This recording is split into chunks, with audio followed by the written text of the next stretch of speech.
Halo sobat semuanya, jumpa lagi bersama saya Tony Kristanto dari Bumi Mojopahit Channel, Mojokerto.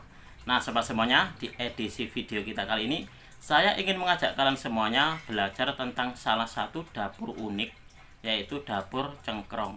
Nah kita nanti akan membahas apa sih keistimewaannya dari dapur cengkrong itu. Untuk itu langsung saja kita akan belajar bersama.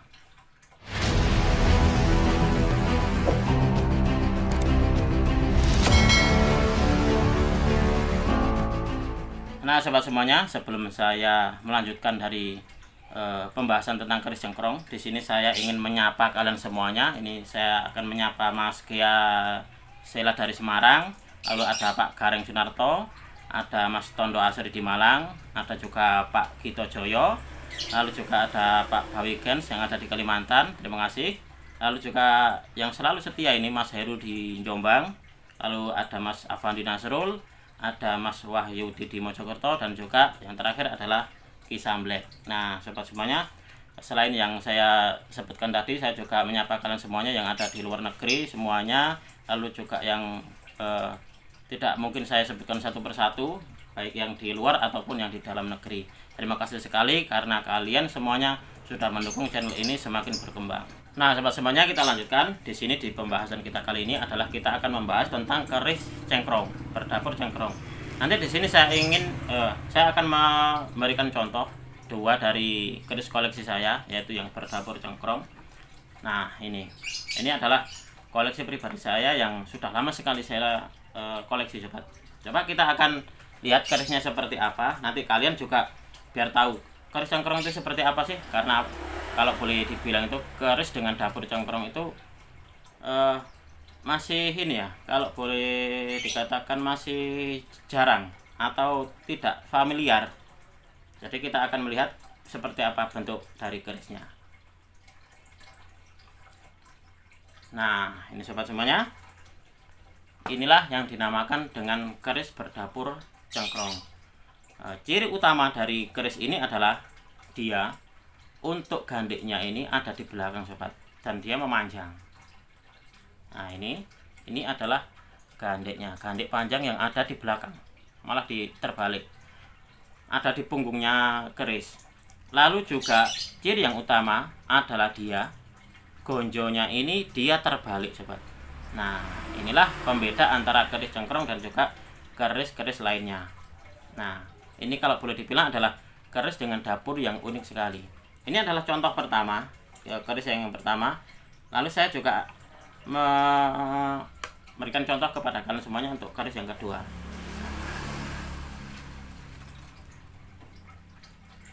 Nah sobat semuanya, keris cengkrong itu ada yang lurus, ada juga yang berluk. Ada yang luk 3 sampai luk 5. Kalau yang ini boleh dikatakan ini adalah luk 3. Ada yang menyebut kalau luk 3 itu cengkrong jangkung.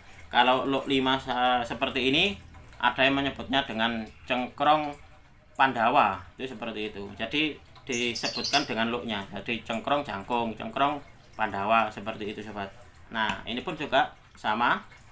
Dia gandeknya dia panjang di bagian belakang, dan juga di bagian gonjonya ini pun juga terbalik. Nah ini adalah salah satu ciri mendasar dari keris berdapur cengkrong. Lalu kita akan membahas tentang atau menjabarkan tentang apa sih arti dari cengkrong itu sendiri, kok dipakai menjadi sebuah nama dapur pusaka. Nah, jadi cengkrong itu kalau kita mengambil makna harfiah dari bahasa Jawa, itu adalah bentuk tangan atau kaki yang bengkok. Nah kan agak aneh, bentuk tangan dan kaki yang bengkok. Ini kan sebuah, kalau boleh dikatakan itu kan apa ya, kayak sesuatu yang cacat seperti itu ya. Tapi kenapa kok dipakai sebuah dapur? Nah ternyata ini memiliki filosofi yang dalam sekali nih, sobat. Nah jadi makna yang dalam itu sendiri, sobat, apabila kita ingin mendapatkan sesuatu atau mendapat sudut pandang baru yang bijak, maka sesekali lihatlah sesuatu itu dengan cara terbalik. Karena apa? Agar kita mengerti akan keseimbangan hidup. Nah, agar kita mengerti keseimbangan hidup dan tidak berhenti pada pemahaman yang bengkok atau pemahaman yang salah. Jadi kalau boleh dikatakan di dalam orang Jawa itu bilangnya sawang sinawang.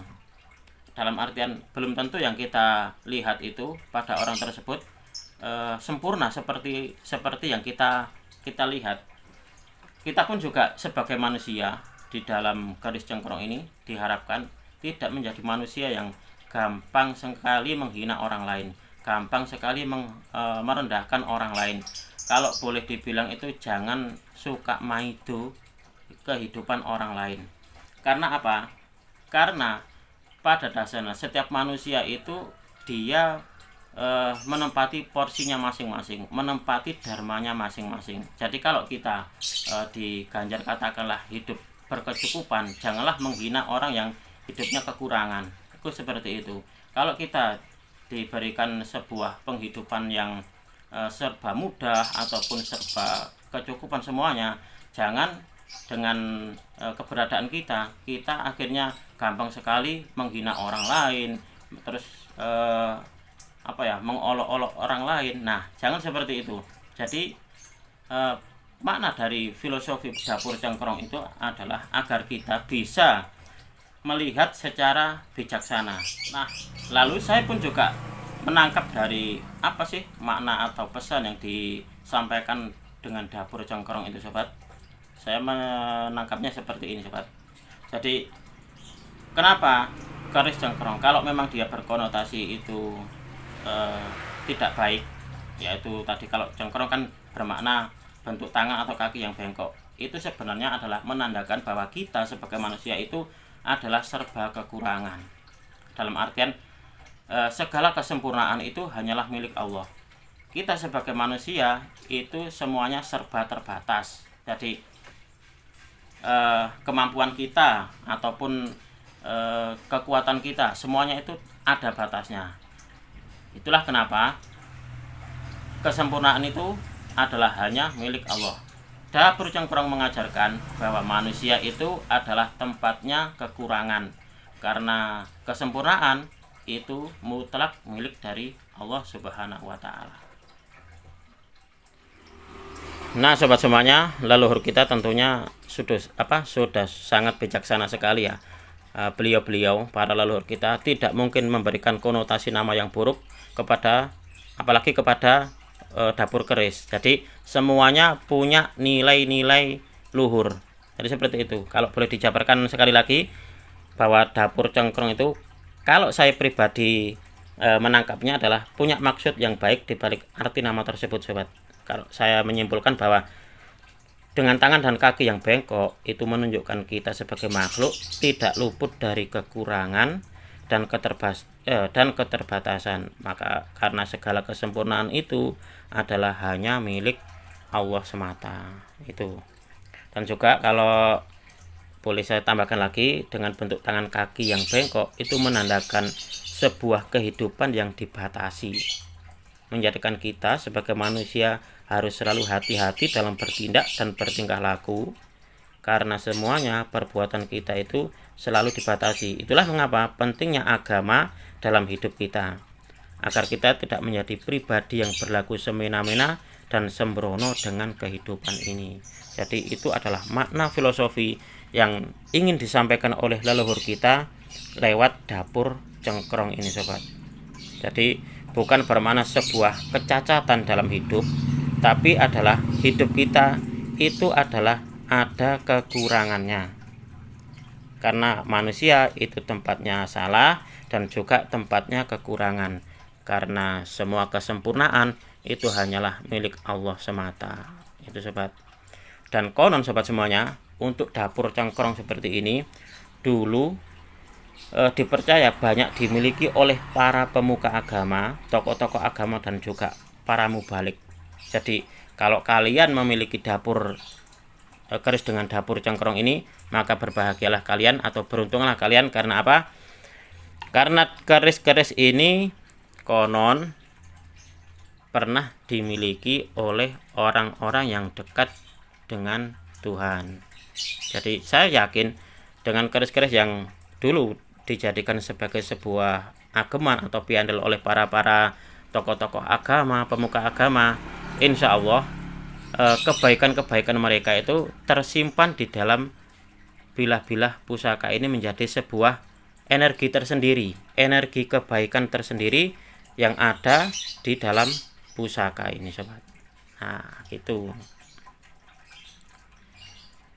Nah, kalau sobat semuanya, ya kalau yang ini keris cengkerong saya ini, yang ini masih belum saya maharkan ini, sobat. Ini masih belum saya maharkan karena ini adalah koleksi pribadi. Tapi kalau untuk yang ini, yang lot 3 ini saya maharkan. Silahkan bagi kalian yang berminat, silahkan menghubungi di nomor WA saya. Nah, demikian tadi, sobat. Semoga kita sebagai manusia bisa mengambil dari nilai-nilai kebaikan dari apa yang ditanamkan leluhur kita dari keris dengan dapur cengkerong. Semoga kita menjadi manusia yang tidak mudah menghina orang lain dan tidak mudah merendahkan orang lain, karena pada dasarnya kita di hadapan Tuhan itu sama. Yang membedakan adalah akhlak kita, yang membedakan adalah amaliyah kita.